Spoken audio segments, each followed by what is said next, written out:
Don't miss the 46th Annual Southeast Field Days, celebrating the diversity of the Limestone Coast. 3 large pavilions featuring a huge range of the latest in agricultural equipment. Plus our guests, Airtime FMX, Quince Queen, Kathy Hughes and country music sensation Leah Briggs. As well, 2026 Coprice Australian Yard Dog Championships, plenty of demonstrations, trade stands and more. Over 500 sites with something for everyone. March 20 and 21 at Yakka Park, Lucindale. So Wild Mountain straddles a ridge that runs up to the McPherson Range, which runs east-west, and that's the New South Wales-Queensland border. We want to move people. We want them to be engaged with the natural world and to realise that there is a place where you can come, where you can get back in touch with nature, be with like-minded people who are interesting and varied from young and old. It's really amazing to be here on the ground with incredible organisations like Wild Mountains. They're really the backbones of communities. So we're really proud to be able to support organisations like this to withstand disaster risk that they might face and continue to do the good work that they do into the future. In 2019, the fires came to within about 12 kilometres, and if we need to evacuate, we have the potential for leaving and turning on a sprinkler system that allows the water to keep going for at least 8 hours to keep the buildings damp and stop ember attack, which I think is wonderful. And I think that RSEQ helping support the community in that, I think is great.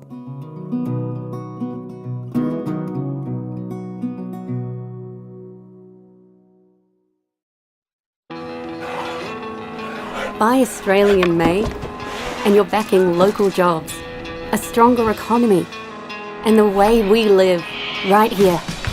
Australian made, made right here.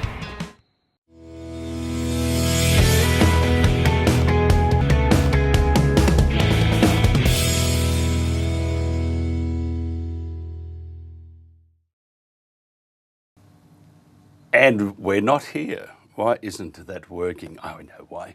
There you are. Welcome, by the way, to the Country Telegraph. I'm Mike Ryan. Nice to have your company. Before we get into our show, headlines from around Australia. Independent fuel retailers on southern York Peninsula, including the Corny Point General Store, the Pines Roadhouse, SYP Motors, and YPAG or Ag Karamalka has zero supply of both unleaded 91 and diesel. That was from last Monday. So the last 3 days, zero fuel. York Peninsula's YPAG Karamalka announced on Facebook yesterday, in fact, it had run out of diesel and only had a short supply of unleaded petrol left. And their supplier was also empty. Things are not looking good on the York Peninsula. But of course, our government has things under control. Not. Victorian Farmers Federation are urging commuters to consider swapping their car for public transport and the government to make public transport free, with the potential fuel savings helping ensure farmers can keep planting, harvesting and producing food. Might actually work in Victoria. I think there's an election very shortly, and South Australia too. Now, Meat and Livestock Australia has announced the successful completion of an MLA donor company AgTech project that has demonstrated reliable and affordable two-way satellite connectivity for livestock. That's right, they can have their iPad as they chew and munch on the grass. And also on-farm Internet of Things sensors across Australia. Now, the project was led by ESAT Global with Smart Paddock, providing on-farm visualisation, and Viasat delivering satellite connectivity. I think it's a great idea. Fertiliser prices have doubled to $1,600 a tonne in just 10 days, sparking price gouging accusations as farmers scramble for supplies ahead of autumn sowing. And finally, one of WA's most talked about outback stations is officially heading into a new chapter. That's Woolleen Station, which is pretty big to say the least. 134,000 hectare pastoral lease, roughly 700 k's north of Perth in the Murchison area has been listed for sale, which is just incredible. And hopefully an Australian company will buy it, because that's what we need. We need more investment from within than investment from overseas, because it is Australia after all. That's just my humble opinion.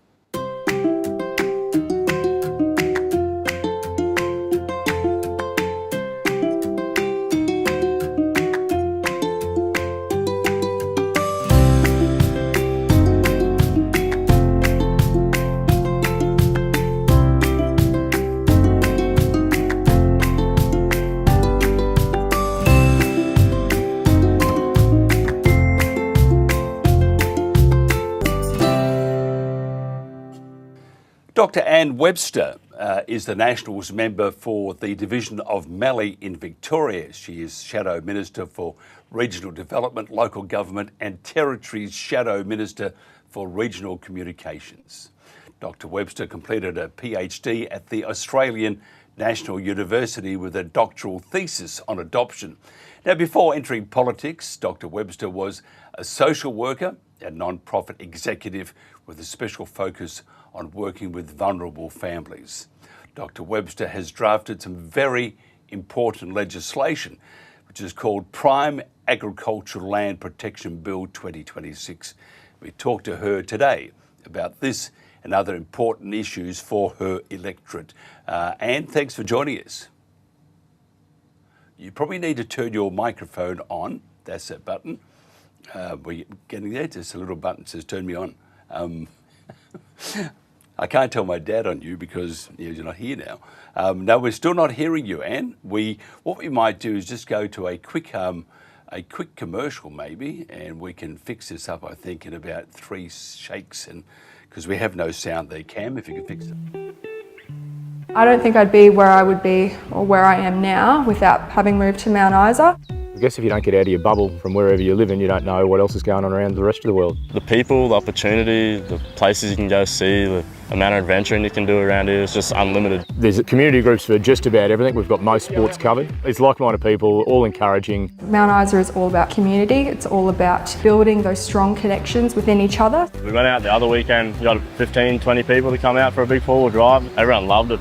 The environment that everyone made was just good. Everyone there, everyone having a go. You've got so much time after work finishes. The sun is up. I know people who put their speedboat in after work and go skiing. You're able to spend a lot more time doing the things that you love when you're not having to commute so far to work every day. You get on with everyone, everyone knows everyone, everyone's got mates everywhere. Everyone's willing to help you out too, so you won't get that in the city. I think you just have to give it a go. You just have to take every opportunity you possibly can and make the most of it. Yeah, I'm glad I've made the decision I did. Something about the town just brings you back. Experience of what it is like to be out here and get away from the hustle and bustle and the amazing natural beauty we have to offer out here and the fantastic people. If you're lucky, you might stay for 20 odd years.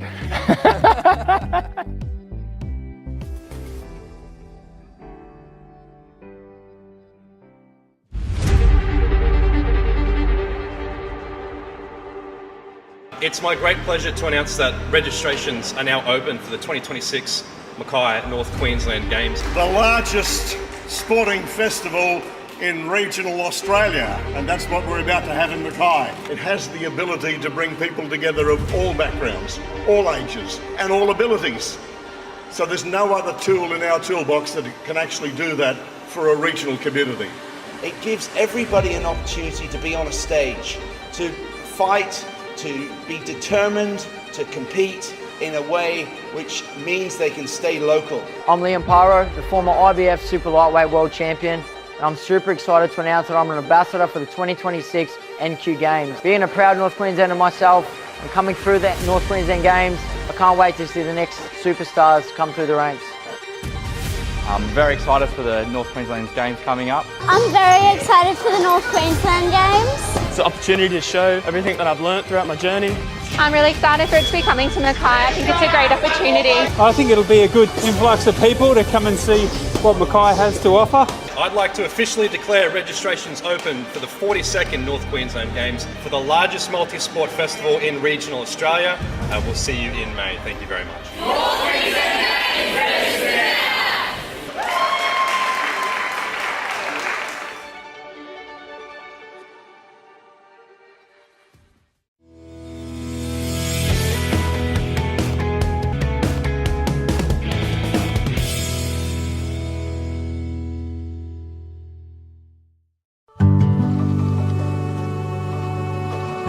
in farming there's different challenges, but what I see makes a really good farmer is being able to line those challenges up and work on the really big ones.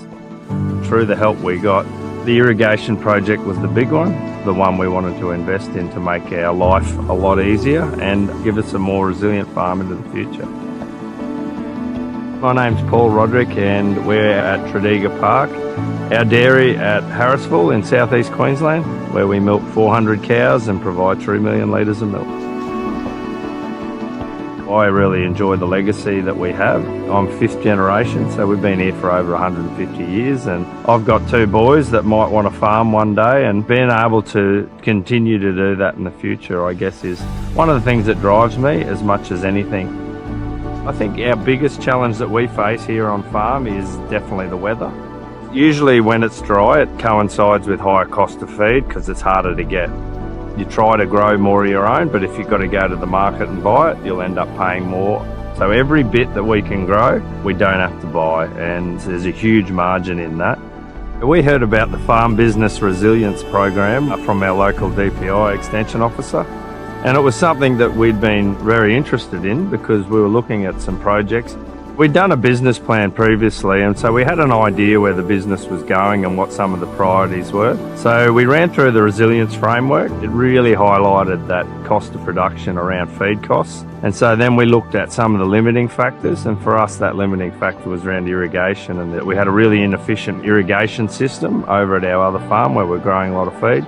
We then were able to apply for the Q-Rider Drought Preparedness Grant. We had some help from our Extension Officer at DPI again. So we were able to put in a centre pivot that covered the full 50 acres, and that replaced an old hard hose irrigator. And to water the same area, what we can now do in 2 days used to take 2 weeks. So it's a really massive step change for us. Being able to irrigate with a pivot over here has allowed us to broaden our horizons in what we grow, but also to grow more of what we've got in. We're growing twice as much feed than we were before, being able to water it at the right time and in the right way. For me, that's been the greatest benefit. I definitely recommend the Farm Business, the Resilience Program. For us as farmers, there's a lot of things we can invest in. It allows you to pinpoint that investment. So you don't have to go it alone. Just having someone to help us go through the process made it a lot less daunting. With this in place now, it really sets us up for the future. It will allow us to have a reserve of feed. We can grow a lot of silage here, so we can put away extra silage for the dry times. It's one less piece of the puzzle that we've got to worry about, and we can move on to the next challenge.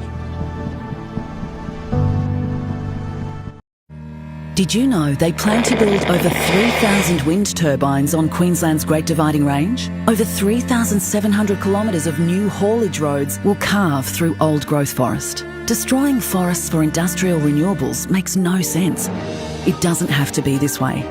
The intact biodiverse ranges of Queensland are no place for renewables. Take 2 minutes to learn the truth about the destruction they cause. Go to rainforestreserves.org.au.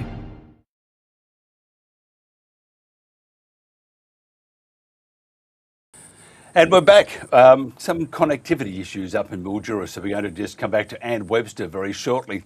But first of all, we just played a commercial, played a PSA, public service announcement, community service announcement, whatever you want to call it.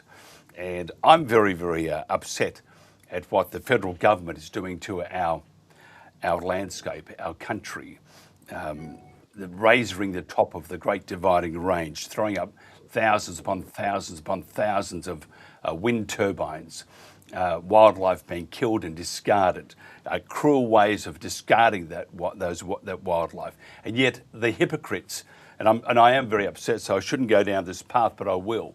The hypocrites have brought in NEPA, National Environmental Protection Authority, and we have that along with the Greens clapping away, saying how we're going to look after Australia. Yet they let the obliteration of wildlife and the Great Dividing Range and other beautiful areas of Australia, and all based, in my own humble opinion, based on a lie. Stephen Nowakowski is an award-winning wilderness photographer and conservationist. He's based in North Queensland, Australia. Stephen has exhibited internationally, worked in Papua New Guinea and Timor Leste, and collaborated extensively with other world-class photographers and is also with traditional owners. His spectacular works are in demand around Australia and the world. It reminds us of the precious natural wilderness on our doorstep. He has recently completed a very important report for Rainforest Reserves, mapping the extensive nature of Renewable Energy Project Rollout and environmental concerns. Rainforest Reserves has attracted a legal cost claim after losing a federal court challenge to the Gawara Baya Wind Farm and the proponents. The Upper Burdekin Wind Farm Proprietary Limited, majority owned, 75% by Andrew Forrest Group Tatarang. Stephen, thanks for joining us. Yeah, hi Mike. Yeah, great to be here. Thank you. Thanks for having me. Tell us about where you're at the moment with Twiggy Forest. Yeah, around early last year, we lodged a court challenge, a federal court challenge in the federal court in Sydney, and it was it wasn't a merits-based review, but I forgot the actual name of it now. But it was a challenge against the Minister for Environment's decision to approve the Upper Burdekin Wind Farm project, which has now been renamed as an Aboriginal name, Gawara Baya Wind Farm. As you said, it's majority owned by Andrew Forrest. So we challenged, what I mean by we, Rainforest Reserves Australia, we challenged the Minister's decision, which was Tanya Plibersek, over her decision on approving it when there was clear impacts on migratory bird species that we believe weren't addressed properly in the approval process. And a challenge like that had never been done in the federal court against the Environmental Protection and Biodiversity Act. And we wanted to challenge what are our obligations with international bird treaties, our migratory bird treaties, and how that interacts and interplays with proposed wind turbines, because wind turbines will take out many, we're claiming many of the migratory birds that do visit Australia from the Northern Hemisphere. And some of that evidence is already coming in. We've got some great evidence that has been documented overseas, how that is happening in the Northern Hemisphere. And as we roll out these wind turbines, wind towers across Australia, we're going to see migratory birds diminished as well. So the court case was based on that. What the result of that court case was that the minister, the federal environment minister, does not have to consider international obligations, international treaties such as migratory bird treaties in her decision-making process. She does have to consider them, but she can just allow offsets and mitigate those impacts. And you can't offset and mitigate the killing of migratory birds. And so anyway, so we lost the case because the Environment Minister does have the discretion to make that decision to approve the wind farm. As long as she mitigates and offsets those impacts, everything's okay. So it was a really, really shocking outcome for us, a very shocking outcome for migratory birds, obviously. And it just goes to show that we don't have, our federal government has no obligation to abide by the international treaties that we sign up to, such as the migratory bird obligations. Yeah, it's pretty terrible to say the least. And I am very upset that anybody as in an organisation, whether government or private or whatever, would do terrible, terrible things to something that cannot be replaced ever again. And if they want to build these turbines, pick another area. But in my humble opinion, Stephen, it's all based on a lie, and it is not about saving the planet at all. It's probably about lining the pocket of of a few throughout Australia and globally. Because we look at the wind turbines, I think a great majority, if not most of them, are funded by overseas interest, and they couldn't give rats about Australia and what happens to the terrain. Do you have any idea on the overseas investment? I see Twiggy's mob, 75% of the Gawara Baya Wind Farm. Gawara Baya Wind Farm, yeah, that's right. I knew that. Yeah, the majority of renewables in Australia are owned by international, multinational companies. So, for example, Neoen is French, DP Energy is Irish.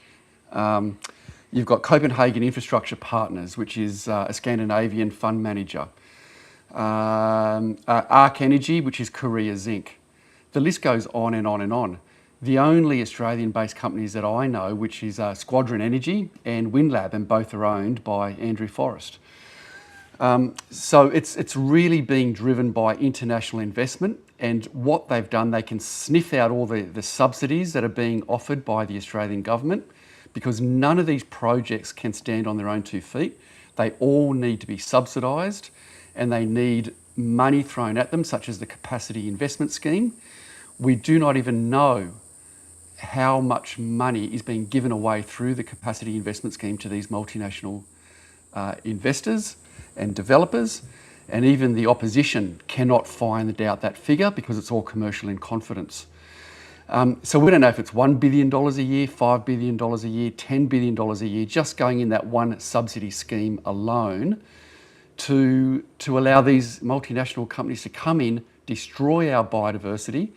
Here in Queensland, these wind towers are going into our high elevation, high biodiversity ranges. That is the place where the wind resources are.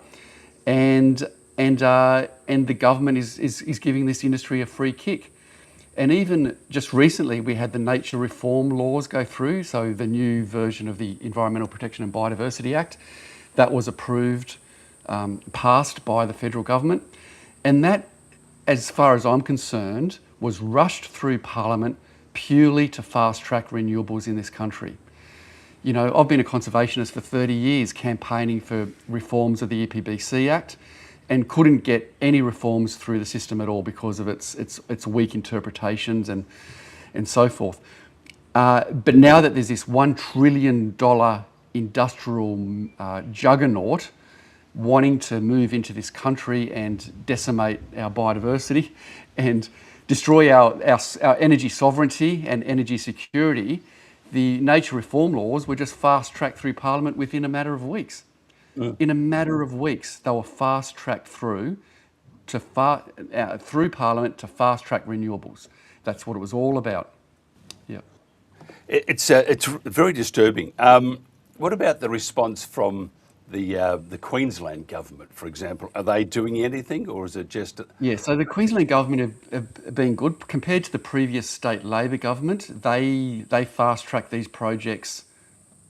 Dozens and dozens and dozens of projects were just approved overnight, quickly.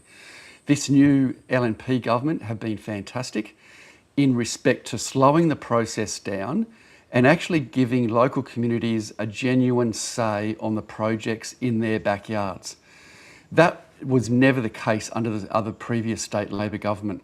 There was no capacity and no enforcement or no obligation for developers to consult with local communities. And there was even no capacity for local councils to even have a say at all where these big industrial projects were being located within their regional councils. Whereas now, these new reforms by the state Liberal National Party mean that these developments have to tick certain boxes. They need to quantify public consultation and engagement with local councils. There's still a long way to go. The environmental side of their what they call the State Code 23 for wind farms, their state legislation, is still very poor in terms of environmental checks and balances. Things like erosion and sediment control needs a lot of work, but at least they're going in the right direction, and they're slowing the process down so genuine regional communities can have a say. And they've also pulled back a few of the really bad projects that we've been advocating against, such as the Moonlight Range Wind Farm, and they also pulled out recently of the Torong West Wind Farm as well, so that was fantastic. What about support from other green groups? Because I recall, you know, Stop the Dam in Tassie and stuff. I mean, I was part of those. Yeah. And I mean, and it was all, you know, if you collectively get together, it's amazing what you can achieve. Any other green groups behind you? And by the way, what about the Greens? Where are they? Tell me. The Greens are diluted, and I believe at some point there will be a Royal Commission. There has to be, because the amount of corruption and environmental destruction, the loss of energy sovereignty, energy security, the fact that none of this has been costed. You know, we've done some basic costings around $1.3 trillion to roll out the 31,000 wind towers that are required, the 6,000 kilometres of transmission. But the fact that Chris Bowen has never announced what the final cost of this is, there has to be a Royal Commission. This is one of the biggest transfers of wealth in Australian history, and no one is asking any questions. Going back to the conservation groups, they're completely missing in action. I think because they've been campaigning for renewables for 2 decades, and now that we're seeing renewables smashing up high biodiversity, they don't know how to turn the Titanic around. But also too, I think it's a bit more sinister than that. The fact that they are receiving money from NGOs such as the Sunrise Project. And the Sunrise Project is an organisation that it raises money, we don't know where that money comes from, but then distributes those funds to conservation groups around Australia. And there's strings attached, and they need to campaign on wind and sun as the only solution to reduce our emissions. And if any of these conservation groups talk about nuclear or geothermal or other emission-free technology, they lose their funding. And again, that's why we need a Royal Commission. We need to understand how the conservation groups have been working in lockstep with industry. And conservation groups are basically industry advocates pushing for wind and sun, for wind farms and solar panels. And it's just crazy. So we're basing, you know, they're advocates for Chinese-made solar panels. And when I was a part of the conservation movement, the last thing that I would be prepared to do is to advocate for industry. There's already so many other organisations out there that advocate for industry.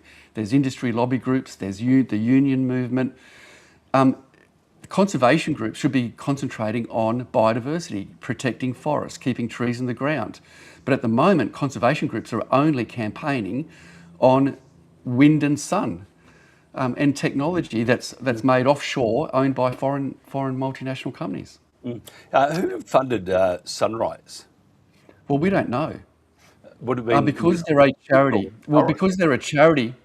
Yeah, they're a charity. They don't need to declare where that money comes from. So, for example, last financial year, they dispersed $77 million into all the conservation groups around Australia. So organisations like the Queensland Conservation Council, Cairns and Far North Environment Centre, Mackay Conservation Council, Rockhampton Conservation Council, the Australian Conservation Foundation, the Wilderness Society.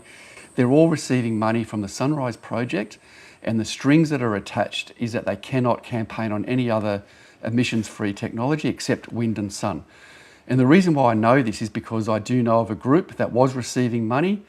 They mentioned in the media that nuclear must be a part of our energy mix. The very next day, that group received a phone call and their funding was being withdrawn from the Sunrise Project. The Sunrise Project was set up by Hepburn. He was a founding member of Greenpeace in Australia. And he set the organisation up to raise money to divvy out to conservation groups to combat climate action. However, now it's really just campaigning on wind and sun technology. And $77 million is a lot of money. It's not coming from mums and dads in Australia. Most Australians wouldn't even know what the Sunrise Project is, which makes me and others think that it's actually coming from industry. So Copenhagen Infrastructure Partners, Vestas, which are wind turbine manufacturers. We don't know if it's those big companies donating to the Sunrise, knowing that that money then gets divvied out to conservation groups so that they campaign as industry advocates for those companies. Yeah, our next guest, who is going to be our first guest, but she's waiting, Anne Webster is waiting for us. She's written new legislation to protect prime agricultural land based on mapping different land according to their agricultural use. It's modelled on Queensland and New South Wales legislation. I wonder if it would be useful maybe for them to look at your mapping project if they haven't already. What do you think? Yeah, so what we've done at Rainforest Reserves, we've mapped where all the renewables are going across Australia. And I know I have supplied Anne's office with the link. I know she has seen it. It was quite funny, you know, because the day that we launched that in October last year, we had that website hacked and data stolen. We've now moved that data onto a new server. We've employed a cyber technology person to write some software so it can't be hacked. And then we also received a lot of criticism by the conservation groups to say, oh, there's projects that are wrong or this and that. However, I've only received, there was one letter from Squadron Energy that came up with a few discrepancies on the mapping, and they were very, very minor discrepancies. And that's all the industry could find on that mapping. There is 1,300 projects in the pipeline across Australia, renewable projects, which include BESS batteries, wind farms and solar. There's 1,300 projects, and Squadron Energy found, I think, 5 or 6 discrepancies, which I think is quite remarkable. And this is work that should have been done by Chris Bowen to showcase to Australians the cumulative impact of renewables across Australia. And it should also be done by conservation groups. They've got the resources to do this. You know, like I just said, the Australian Conservation Foundation, they had an operating budget of $17 million a year, and I've got no idea what they've spent that money on. They should be doing the mapping and providing overlays to communities like Anne Webster's community down south to show communities where these projects are going and where the interface is across places of high biodiversity and also high value agricultural land. And no one's doing this work. And I just find it gobsmacking. And this is why we need a Royal Commission. I totally agree with you. I think it's again, I'm very upset at this, and I don't want our country just looking like a giant fan. And you know, and the other things which we have talked about, we haven't got time now because Anne's waiting for us, is that the after the 20 years, you know, who's responsible for clearing the old blades, the old turbines? And I think you mentioned to me that many companies are designed to actually shut their doors 20 years' time. So therefore, it's left up to for example, the government or those on the land, which is just terrible. They've got to. It's the host landowner. Yeah, it's just terrible. Stephen, we've run out of time. I do apologise. No worries, I love your green screen in the background. Not. Oh, that's real life. That's the backyard. I know. I'm jealous. I've usually got wallabies down the back, but they're not here today. They're not there at the moment. Just get some stuffed, those toy ones made in China. Stick them around. Yeah. Okay, great. Well, thanks for having me. If somebody wants to get hold of you and find out more about what you're doing, how do they do that? Well, through the Rainforest Reserves website. So go to the website. You'll see a contact page there, and get in touch with us that way. Stephen Nowakowski, always a pleasure. I'm very jealous of your backyard, by the way. I want it. Yeah, all right, take care. Thank you. This is Thank you. Country Telegraph. I don't think I'd be where I would be or where I am now without having moved to Mount Isa. I guess if you don't get out of your bubble from wherever you live in, you don't know what else is going on around the rest of the world. The people, the opportunity,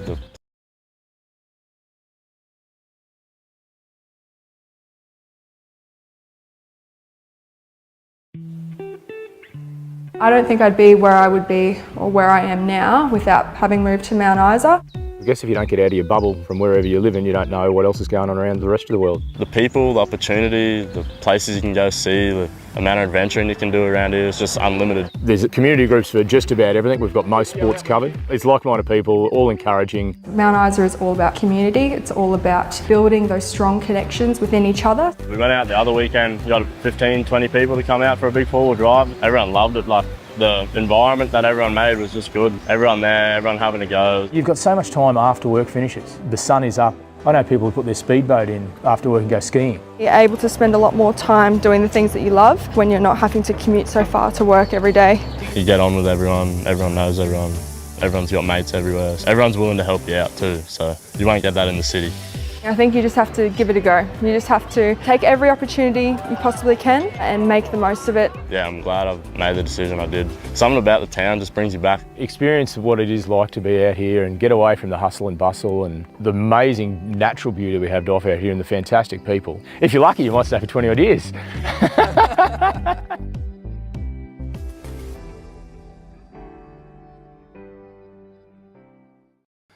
And back again with Dr. Anne Webster, just briefly recapping Anne's creds, Nationals member for the Division of Mallee in Victoria, Shadow Minister for Regional Development, Local Government and Territories, Shadow Minister for Regional Communications.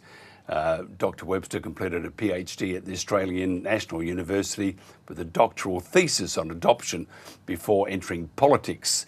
Dr. Webster was a social worker and non-profit executive with a special focus on working with vulnerable families. Dr. Webster has drafted some very important legislation entitled Prime Agricultural Land Protection Bill 2026. We talked to her today about this and other important issues in her electorate. Anne, beauty, thank you very much. How are you, Anne? Good. I hope my microphone is working now. That's very good. We were running around frantically in the background wondering what the heck. I know. Yes. Yes. And how is Mildura, by the way? Because I'm an ex-Mildurite. You know, you used to know my dad very well. Yes, indeed. It is wet. It remains wet right now, and I don't think you can. Oh, yes, you can. I think you can see the destruction of my patio that away, which has an insurance claim currently. Good luck on that one. So is it, just fill me in, is it still raining? We are still having rain, yes. So we had 190 mils in 2 days, and for anyone who knows this region, you'll know that it is very unusual. That can be our annual rainfall. So 2 days, 190 mils, and then we've had further rain from then. So yeah, we've got a lot of deeply worried horticulturalists, particularly, and quite a good start to the area for cropping. But you know, fuel is a problem, fertilizer is a problem. I don't need to tell you those things. Hopefully, I don't need to tell your viewers about those things because we're in dire straits. Yeah, are they named Lake Langtree yet? Because, I mean, Langtree Avenue used to, when I grew up, which I haven't apparently, when I grew up, it used to be the place that we used to, E.J. Holden, the old one. Yes. And we do lappies. You can't do that now. That's right. Maybe they should reopen it. It's a bit dead at the moment, isn't it? It certainly is, and I remember those days. You used to have to watch your feet when you stepped out from the parked cars in the middle. You did. I mean, I recall I bought my first pair of flares at Schiller Days. There you are. That's yes. I still got them. And now tell me about the electorate. I mean, I know all about it, but tell me, just tell our audience what you do, what the electorate is, how big it is, how important it is to Australia. Look, as far as I'm concerned, it's the food centre of Australia, and we are about to harvest almonds, very big almond growing area. Our table grapes, wine grapes, dried fruit grapes are in all kinds of trouble because of the rain. So the reports I'm getting are that much of the fruit is split. I've got a meeting this afternoon with council and with those industries just to talk about the support that they're not getting yet with regard to DRFA, disaster relief funding. Which won't step in to help them until it's actually declared Category D. And so we're waiting for that process, and I'll certainly be putting my 10 cents worth in about that. We've got large cropping areas, of course, livestock, a lot of sheep. And that my electorate is actually 83,500 square kilometres. So I go all the way down from the New South Wales border and South Australian border all the way down to Halls Gap and take in 72 towns of 200 people or more. So I try and get around and speak to people all around the electorate. So yeah, it's a fair challenge. Yeah, there must be some nervous Nellies at the moment because um, besides the rain, can you just tell me the humidity at the moment? Because we don't want humid weather, especially after many of the grapes have been picked. Some are now trying to dry out. If we get the humidity, we get all sorts of bad things, don't we? I'm just feeling my hair to see how frizzy it is. That's a fairly good indicator. And You're it's looking pretty like Master horrible. Hayes. Yeah, well, yeah, no, it doesn't work for me. Anyway, so the point is it's humid and it's really not pleasant. No, it's not, and it's and that's the probably the almost besides the flooding, the worst scenario to follow the flood is that humidity, because it will just about, as we would say in Mildura, actually we would say in Cardross, it would bugger things up beyond all belief. It's But by the true. way, I always talk about Cardross. Tell us how important that is to St. Raisia. Well, Don't you Cardross believe? is important. This whole region is incredibly important to our food bowl, and of course it varies. I think the amazing thing about Mallee is that we go from irrigated areas where we grow a lot of horticultural fruit, whether it's grapes or almonds or oranges, citrus, and then we move down even pistachios now and carrots, huge carrot producer here, the Lamatinas. And then we go down south. And of course, the renewable energy zones are probably the biggest threat. Maybe that's not true, actually. I think the Victorian state government, coupled with Chris Bowen, are actually the greatest threat to our region at this point in time, which is why I drafted up the prime agricultural protection legislation, because it's such important legislation. Tell us about this legislation. And I mean, I have never seen, and I'm trying to with this program to keep down the middle, but I can't help myself.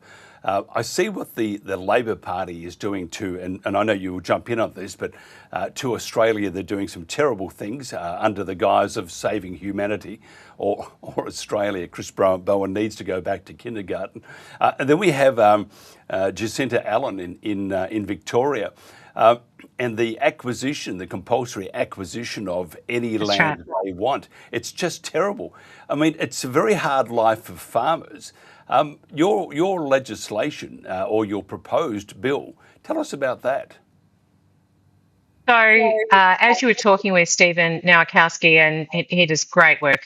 I'm a huge fan, and yes, he'd given me mapping that we added further areas of renewable zoning, but also renewable projects that are going on in my region, as well as the VNI West transmission line. So what we've faced over the last few years, and I say we, my electorate, and even Wannon as well, have faced basically the overtaking by a totalitarian government to ensure that it achieves its energy targets, no matter how unrealistic they are and no matter how little difference they make to the planet. It suckers somebody's, ideological vainglory. It's just so difficult to come to terms with the damage that it's doing across our prime agricultural land all the way through my electorate. All to hit political targets. It's to appease the Greens and those of the left in the cities. So the regions continue to suffer under these governments that frankly don't give a damn, if I may quote Rhett Butler. So the thing is that the legislation itself will map prime agricultural land, secondary agricultural land, and marginal land across Australia. Now, as you pointed out, speaking with Steve, it has been done in Queensland and New South Wales, but we need a national standard, if you like, and a national and objective measure for prime ag land, for secondary ag land, and for marginal land. The legislation basically says if you want to do renewables or you want to do transmission lines or you want to even mine on prime ag land, the answer is no. Fundamentally no. Then the secondary land, which is still highly productive, mind you, there must be a social license, genuine social license. I almost get to the point now, Mike, where I talk to locals about social license and they roll their eyes, because it just hasn't existed. There has not been an objective framework for that social license to be provided or sourced or gained in the communities. And it is a crying shame because I think it has poured fuel on the fire of distrust of governments with very good reason. The social licence needs to be gained for that secondary agricultural land. And of course, the farmers' rights must be considered first and foremost. So then marginal land, go you darners. Put up as many of those wind towers and plant solar fields to your heart's content. Nobody is going to care. But on our prime ag land and our ag land, which, let's face it, is 1% of Australia, it should be protected. Now, we know that in 2022, the Victorian Jacinta Allen government put out a paper, which they've now retracted from their website because it's been quoted so many times, that if they can't put up the wind towers in the ocean offshore, that then they will need 70% of our agricultural land in Victoria. Not okay. On anybody's watch, not okay. So the upset and the lack of faith in the current governments is just extraordinary. It is. It's terrible. And I really feel for those on the land at the moment but it hasn't changed on one hand though. When I was on the orchard, Dad, the other growers would always complain about how the state government and the federal government wouldn't know the first thing about sunraysia or the problems that farmers and those on the land go through. The other issue is at the moment, which is very, very serious, and we see Chris Bowen, I mean, again, truly, he is just magnificent. Anyone who says otherwise, I would agree. The fuel and diesel situation in it's slamming everybody all over the country. How is sunraysia holding out and the Mallee holding out? Yeah, not good. So the regional areas across Australia, and I talk with my colleagues pretty well daily, we are the ones who are wearing the incompetency of this government. There should have been prioritisation of diesel in particular to regional areas. We have, as I said, the almond crops are waiting to be harvested. They've now got to be dried out first. And I was speaking with an almond growers this morning. They say that they need more diesel, not less. They need 1 million litres of diesel a day.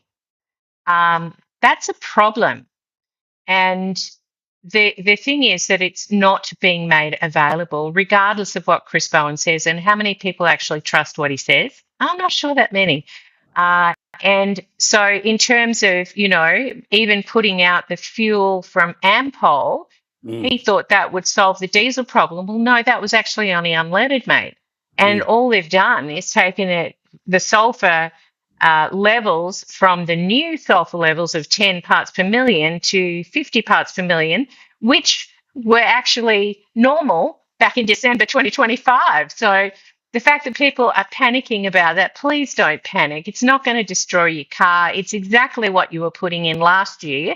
And they've gone back to because they realise that saving the planet might not be quite as important as actually keeping the country running. And they're going to have trouble. And saving the planet, I mean, at the moment, in my own humble opinion, it's a lie anyway. And it just shows that our education system failed us miserably. Do you still have your Massey Ferguson when you drive to work? I'm just joking about that part. I mean, I couldn't. Have you ever driven a tractor, Anne? I have sat in one. I can't say I drove it. I think it would be pretty challenging. I'm keen to. I'm not afraid of it. And gumboots. You got to have gumboots. And yeah, absolutely gumboots. You have to whinge a lot to be a good farmer. No comment. Dr. Anne Webster, MP, federal member for Mallee. If somebody wants to find out more about you, Anne, and how to get in contact with you, have a bit of a chinwag, how do they do that? Well, it's all very, very available. Just print my name on a Google Drive. You'll probably get it, Anne Webster MP. But the office number will be there. My website is there, Anne Webster MP. Very easy. Anne, it was worth it. Thank you for hanging around and enduring the pain of connectivity, but it's all worth it, and I think we need to do more of this. I think you speak a lot of sense. You are forthright. You are the hopefully, and again, I'm being naughty. Hopefully, we can have a change of government in Victoria, state-wise, and hopefully in the very near future we can have a government. I think Matt Canavan, by the way, is just sensational, and I think he is a future Prime Minister. Even though he's in the Senate, I mean, who knows what could happen there. Anne, always a pleasure. Thank you so much for your time. Take care. This is the Country Telegraph.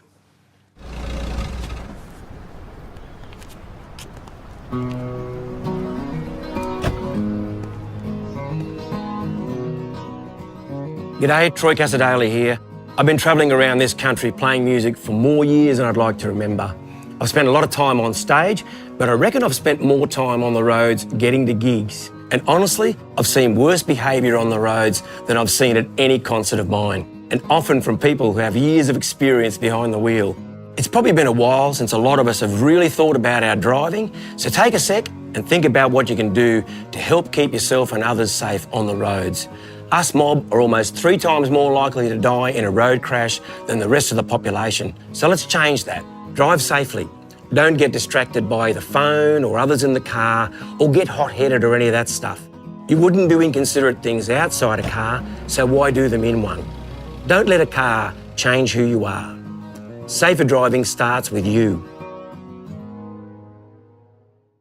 What is sunburn? Sunburn is a sign that we've had too much sun. So when we get too much UV on our skin is damaged and the cells become inflamed and they become red. And that's sunburn. Sometimes it can peel, sometimes it can blister even.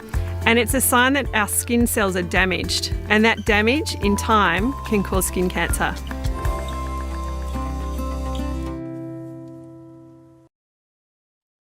"10 years ago, Aussie Dairy made a promise.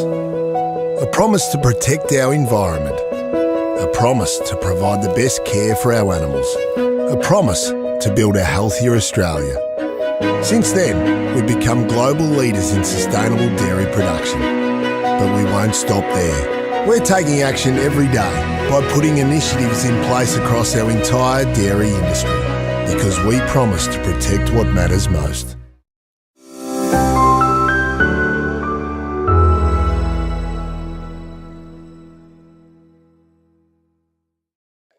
And we're back again, and I think Anne Webster, MP, Dr. Anne Webster, I think she's fantastic, a friend of the family from St Razia, but a great proponent for pushing what is important in the bush. And I'm sure after mentioning that she hasn't got a Massey Ferguson, that Anne will pop out there to her local Massey Ferguson dealer and buy a used Massey Ferguson tractor. Maybe not. Chris Lay lives at Lake Boga in the heart of the Murray-Darling Basin. He was a dairy farmer and has long been an advocate for Australian farmers. We're going to talk today about his local area and how farmers and locals are travelling with the current fuel situation. Chris, thanks for joining us once again. Thanks, Mike. It's great to be back. Thank you. Yes, under a new banner, we're talking all things regional, rural and outback, and that's what we're going to do. Oh, that's great, Mike. That's great. And we need to do it. I think the bush needs a voice. Besides whinging a lot, which we do, we also need to talk about the positive things. Unfortunately, at the moment, Lake Boga and the surrounding areas are doing it tough when it comes to fuel. Tell us about the situation. Yeah, Mike. Aside the skyrocketing fuel prices, I think I just filled up just the other day, and the fuel was about at Swan Hill Lake Boga was $2.73 a litre. And I think a week ago I filled up and it was just a smidge under $2 a litre. So aside this skyrocketing fuel prices, now there's a little bit of panic buying. I don't know why, because there is plenty of fuel, and as I think Anne Webster highlighted, that we're at the start of a seeding period. There's a lot of other harvesting going on with almonds and the whole lot. And I was actually having a chat to a couple of the independent fuel deliverers, and they just cannot. There's not enough hours in the day to deliver fuel to where it needs to go. And what seems to be the issue is farmers. Well, they like to have their tanks full on farm at the start of all their activity, and they are currently not, and they've got a limited amount of fuel they can buy per customer. So this is posing a few problems with just getting fuel on site and getting activity to start. So that's kind of the crux of it, Mike. I think it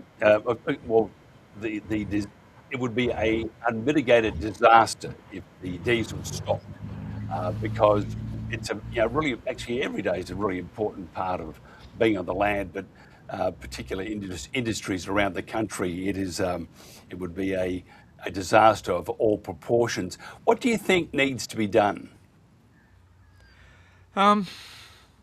Firstly, for those people who are watching, everyone needs just to calm down a little bit. Just calm down. We haven't got technically a shortage of fuel. We've just got a percentage of our community who are taking it upon themselves to stock up, and I know in Swan Hill, which is really remarkable. Like you can't get a jerry can for love nor money.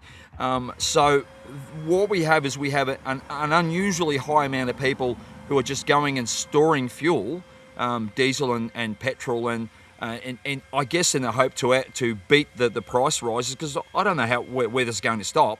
And just everyone take a deep breath and calm down and let the fuel go to where it needs to go.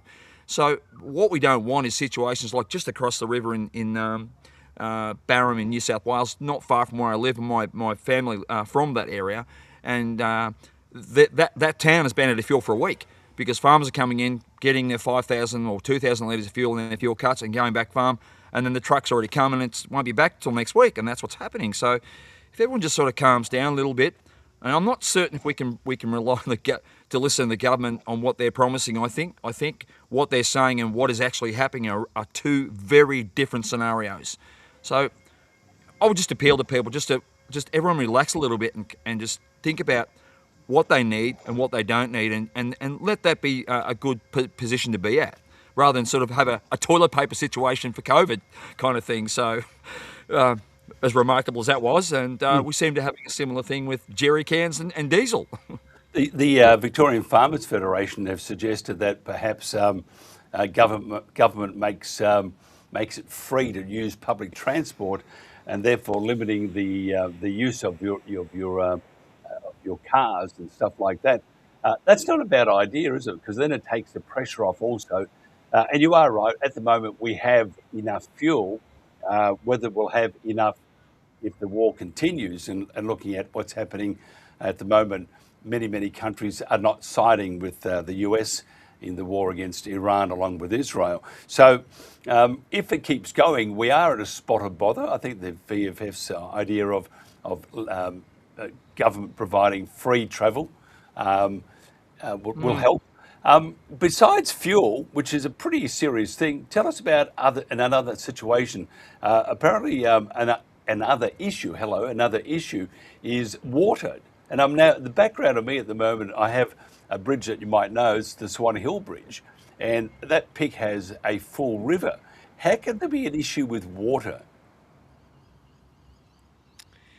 Well, as some of your listeners and watchers may be aware, that the Murray-Darling Basin Plan is now undergoing its first, I guess, broad review on its viability, its feasibility since the inception of that particular plan.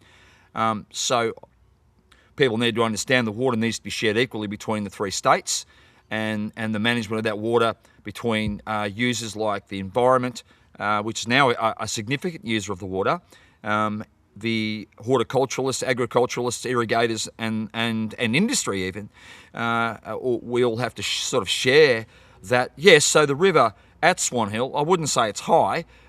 It's certainly what you would expect to see coming into a late summer sort of flow. So, but they're trying to get water down to the lower part of the basin. Sharing the water is a very tricky thing at the moment. It's very contentious. So we have no shortage of water. It's just who gets it and what it's used for.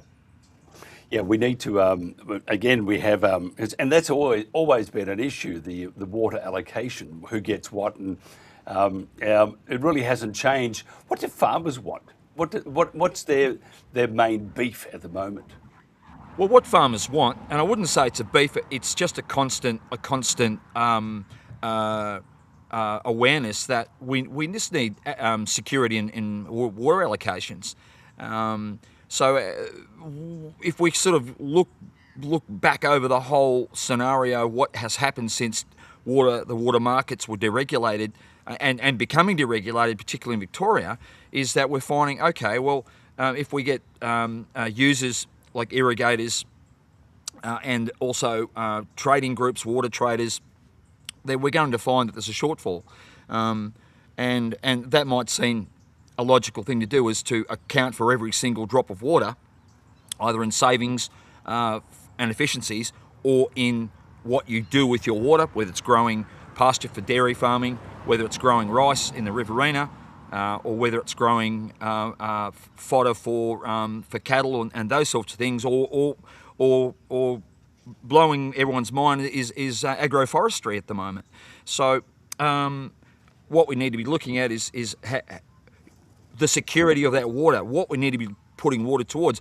I find that security in food production, I think, is paramount. We need to be thinking about that more than anything, because we need to make sure that we, one, can feed our own nation and feed our neighbours with the trade arrangements we have with certain things. And I think that's where what we need to be centering our policies on, not on viability for investments and futures and all of those derivatives and all those sorts of things that now water's becoming part of. Mm. Yeah, Australian farmers do feed Australia, and perhaps the politicians should have that, the Chinese water torture, farmers feed Australia. And maybe I think a really simple way to keep the awareness is just people in public, ask yourself or your friends, or where do you think your food comes from? Have a guess, It just doesn't turn up on the supermarket. And now, on to some positive things. We need you to tell us about, because we have many watching it all over Australia, may not be familiar that Lake Boga and Swan Hill is the epicentre of water skiing and this epicentre of tourism in Australia. Tell us about Lake Boga and Swan Hill. Well, you're right. I live in Lake Boga, and it is considered to be one of the jewels of the northwest Victoria. It is an amazing place to be living on. And we've got our challenges with water once again. We've got Gawara Murray Water currently trying to convince us of how they best should manage our water issue, and it's no secret we've been struggling with an issue of blue-green algae and water quality due to the way the lake has been managed over the many seasons. But I'm very optimistic that we can resolve or come to a place where the water is managed well, where tourism benefits from that, the users of the water benefit from that, and those people who benefit from the release of the water from Lake Boga on certain periods will also benefit from that. So it's a real juggling act at the moment, and it's very easy to get a little bit anxious about it, say a few things and ruffle a few feathers. As you know, I've done that a couple of times. You do, and you should keep doing it. I think the world needs a feather ruffler, and you're it. You're the feather ruffler from Yeah. Sea Lake Burger. Now, if somebody wants to get hold of you, Chris, and we'll do more of these because I think it's important that we find out what's happening in particular regions around Australia. Someone wants to get hold of you, how do they do that? Yeah, look, they can either Google me. I'll come up as a citizens Australian Citizens Party candidate, but also my contacts are publicly available. My email, what have you, it's available. Yeah, that's how you can find me. Contact the Citizens Party. That is probably the best way. As an ex-dairy farmer, I mean, what time did you get up in the morning, just by the way, when you were a dairy farmer?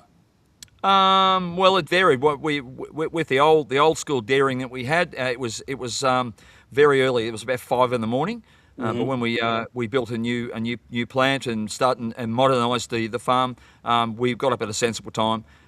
Because we had the capacity to deal with our large herd, and but still early morning when you talk about dairyman's time, and between 5 and 7 in the morning, and you generally retire somewhere around midnight. That's right. Do you miss you know who owns the farm on Christmas Day? That's right. You get out there and start milking. Do you miss it? Do you miss that way of life, or are you sort of glad that you can sleep in when you want to sleep in at your age? Look, I don't miss the early rises, although the sunrises in our part of the world are absolutely glorious, and I try and take as many photos of every sunrise. I miss that part of it, I guess. The hard slog of dairying that's unrelenting. I look back and I say, how do I get through that? But wise management and you get people around you who are reliable employees to help you through that, because you can't take that on yourself. But I miss the country life, although I'm very fortunate. I live in a very beautiful rural environment for my children to grow up. I sort of, when I left the farm during those difficult times, it was like a death in the family. It took me a long time to recover from that, Mike. Yes, and I'm sure it would have taken you about 5 minutes. 5 minutes in a beer, it's all done. Yeah, that's right. It's incredible, isn't it? Look, always, as I said, always a pleasure chatting. We'll do more of these things. Chris Lay from Lake Boga in Victoria. That's it for our show today, folks. We've just about finished and wound up. Behind me, as I mentioned before, it's the bridge at Swan Hill. And that picture of the river seems fairly full, but it's an older pic. Until tomorrow, until we do this again tomorrow at midday, have a great day, drive carefully, be kind to your neighbours. This is the Country Telegraph.